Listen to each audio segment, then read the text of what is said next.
again on our Friday afternoon webinar. Today we're going to be going through the iGyro portal and a number of new reports that are available in the portal. Some of them are familiar to you if you're used to using the Gyro desktop version. You might have used the standard Excel reports. So these reports have similar data that it's presenting to you, but you may find it's a little bit easier to use and provide some additional functionality as well. So to find reports in the Gyro portal, you'd first need to log into your Gyro portal, and we'll navigate down here to the reports option.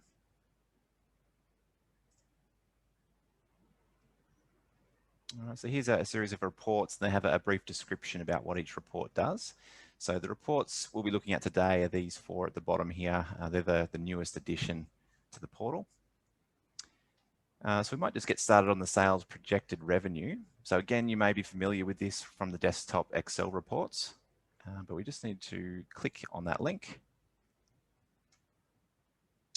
And straight away, this one loads. There's nothing you need to do. You don't need to hit generate. It knows all the detail to present this report to you. And again, this is all based on your tasks. So you need to make sure that you're actually putting tasks and robustly using tasks in the Gyro system. All right, so taking a quick look at this report, down this left-hand side, we've got a probability of a contract proceeding all the way from a first contact all the way to a contract signed. So as a first contact comes to you, they're not necessarily going ahead with you. They're just putting the feelers out, trying to work out if they can afford to build and who they'd like to move forward with. So we might provide a 10% probability that someone, when you first met them, might progress through to a contract. As we progress through, that percentage can get higher and higher. So by the time they've signed a prelim service fee paid, we might assign them 80% to say they've got an 80% chance of progressing from a prelim service fee paid through to a full paying contract.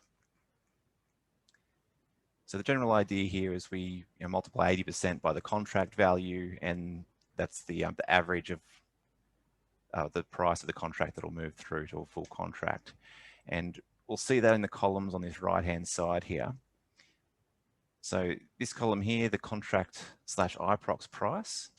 So generally what we do is prior to the contract stage, we're using the iProx price. So if you're pricing a job in iProx, this is where the value comes from. So your most recent iProx value is shown in this column. And the projected revenue is just your contract price or your iProx price multiplied by that probability here. All right, and you'll see your sums at the bottom. So in this demo account, if we scroll to the very bottom, we'll have a grand total saying we've got nearly 15.8 million worth of contracts sitting there based on the figures. But the probability of all these going through, we'd end up with a 5.5 million pipeline at the end of that. All right, so if you need to, you can compress some of these groups here just to have a look at the different groupings. But probably the most important thing for this report is this probability. So this is customizable. So I'll show you where to do that. And that's in the admin section under group settings. And we'll go to global settings and edit projected revenue settings. All right, so this is customizable. You can change the tasks that trigger these probabilities and add new levels if you need to. So here we've assigned a 10% probability of a first contract moving through, 25% of a stage 2 interested client. You could add a stage 3 decision maker task in here as well if you wanted to. I've got 80% for prelim service fee paid, 90% for contracts ordered, and contracts signed. That's pretty well 100% probability. All right, so you might find that once a contract's ordered, you might want to assign something a bit higher than that. You just simply change that to say 95% and save that one. If we run that report again, right, you'll see here that that figure has changed, the 95% in this column here.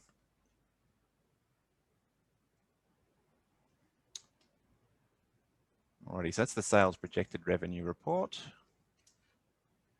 And we'll come back to the sales lead report now. So this is a list of sales leads in your pipeline of jobs coming through. So again, this one just loads straight away. There's nothing you need to do to generate that report. We've got a stage on this first column, and it's sorted by this last contact date.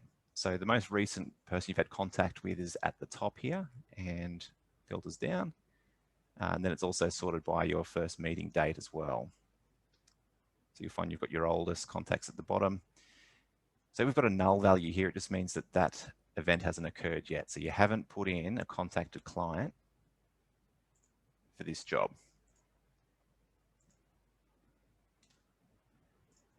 All right, so from here, we've got a couple of hyperlinks. So we can click through the client name. So for one of these, for example, we could, I like right-clicking these. You can right-click, open in a new tab. And that way you can jump to the job as well as keep your report open. All right, so we can have a look at the job, see that it's got a first contact task in here. And we might like to add a communication task now.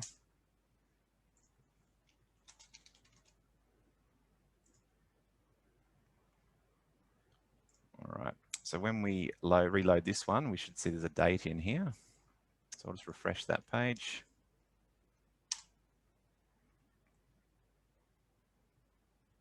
All right, you can see that that client that we've just added the communication note to is now at the top of your list here. So they're the most active or most recent clients at the top. And as they get further down, it means you've neglected these clients a little bit. So you either need to mark them as not proceeding or find a way to re-engage with them.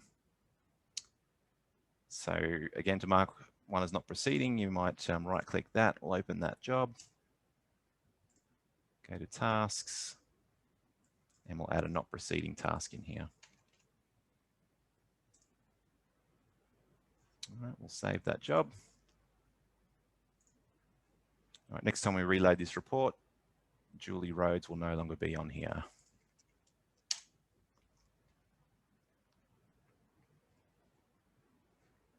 All right, she's gone from there. All right, so the other hyperlink we've got on this report here is just the link for the email. So if we click on that, that's actually just going to open up an email in your default mail client. Just a quick link to the client's email address. And obviously here we've got our iProx column again. So this is based off your last or your latest iProx price is showing in here. And you'll have your grand total sum at the bottom. All right, so another way you might like to look at this as well is grouping by the stage that the client is sitting at. So by default, like I was explaining, we've got our most recent contacts at the top here. But if you grab this stage, you can bring that up and group it together. And that'll group all of your contacts by that stage. So we've got our first contact group, and you'll have a sum total of their contract price here. So that's your first contact. If you mark them as an interested client, you can see we've got 2 of them here, and there's your sum total here as well. All right, if you want to degroup it, we just click that cross. Some of the things you can do as well is sort by this. So you can just click on a column name to sort it. So that should sort alphabetically there. Not sure why that must have a space in the start of that name. Or sort of alphabetically on this stage. I apologize, that one's not working, that particular column, but we should be able to just sort by the column by clicking on these options here. That needs my attention a little bit there.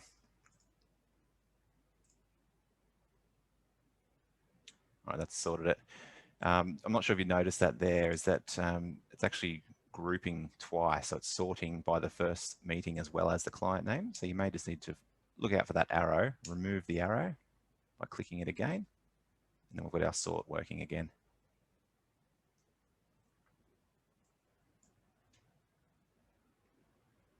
All right, we'll jump out here now. So that was our sales leads report that we just had a look through. Actually, one other thing on that one, you might notice you've got your sales rep column here as well. So if you've got multiple sales reps in your business, you may also like to group it by that sales rep. So in this demo database, I've just got a ton of jobs that don't have a sales rep assigned, which is why that's blank just here. And we've got one job in here that's added by the master account, and what 24 jobs that that Tim demo is the sales consultant for.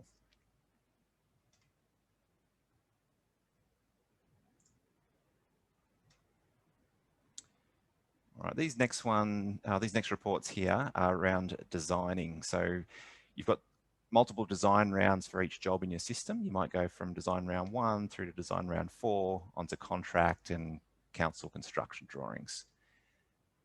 So if we have a quick look at this designer current workload. This report is showing us all open requests or open design tasks for your business. And it's grouped by default by the designer. So in this case, I've got 3 jobs here that don't have a designer assigned. So if you are looking at this report, it might flag there's an issue in your business if you're expecting that a job should be assigned to a designer, but it's not. So you could jump into the job by clicking the client name and assign a designer. In this one, we've got Tim Demo as the designer for this one job here. You've got your counts at the bottom. All right, so you can see here which design round it's up to. So for this particular job, I'll look at this one, Helen. So she's got design round 1, and it's a due task on the 13th of the 7th. All right, as these jobs are completed, so if a designer completes your design round 1 and you rerun this report, that will drop off the report altogether, and it's only showing you active design requests waiting on a designer. This one's got a couple of options here. So if we choose the local option for this designer type, it's only going to show you if you've got in-house designers or designers that you're sourcing yourself. And the Service Hub designer type is if you've got, if you're using the Service Hub for your design rounds. So if you use that Service Hub option and generate that, it will only show you jobs that are assigned to a member of the Service Hub. Obviously, any will do both of those combined.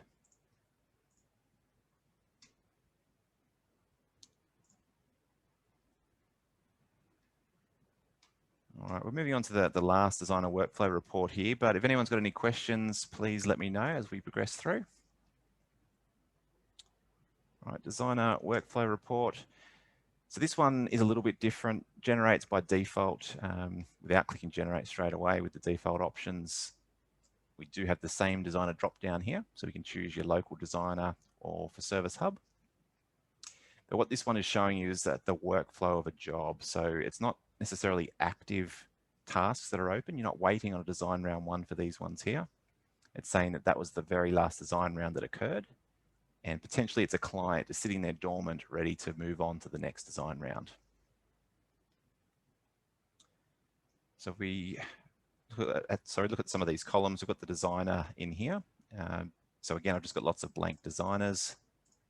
There's one assigned to Tim Demo. We've got a link to the client name, so you can always click through that to get to the job in the portal. In here is actually the site address, if you like looking at that, but the screen I've got here is just a little bit too small. What we can do is shrink this menu down as well. So you can click on that one. That gives you a bit more screen real estate as well.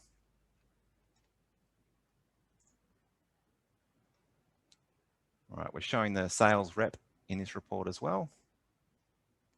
And over this right-hand side, it gives us a bit of an overview of the history of the job as it progresses through. So in this unknown status, it's a first meeting type client. They haven't gone through to a design round 1 yet. So there's no dates filled in any of these design rounds. We come down to the design round 1 section. You'll see that design round 1 has been completed for all of these guys. And there's the date that it was completed. And as we progress through, we get to design round 2, you should see there's a date in each one of these rounds that have been completed. All right, so this one hasn't done a round 3 or 4. But by the time we come down to, say, construction drawings, so you can see here that this one has a date in construction. You can sort of see the history that this job has gone through. So it's done a round 1, a round 2. It's gone straight from round 2 into contract plans. So it didn't need a round 3 and 4. And we didn't even do a council. We'll skip straight to construction drawings. So this is sort of the very last job that we'll show on here, and that will be removed from the report once you mark off a job orders issued task. That's sort of the end of the life cycle of this designer workflow.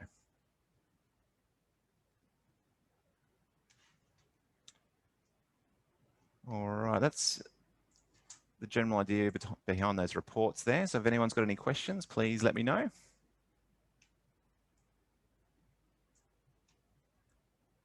Looks like we've covered that very well. So I think it's important to get familiar with these. So jump into your database, give these reports a bit of a go. As you can see, there wasn't much to configure to make these work. So jump in, see what sort of results you get.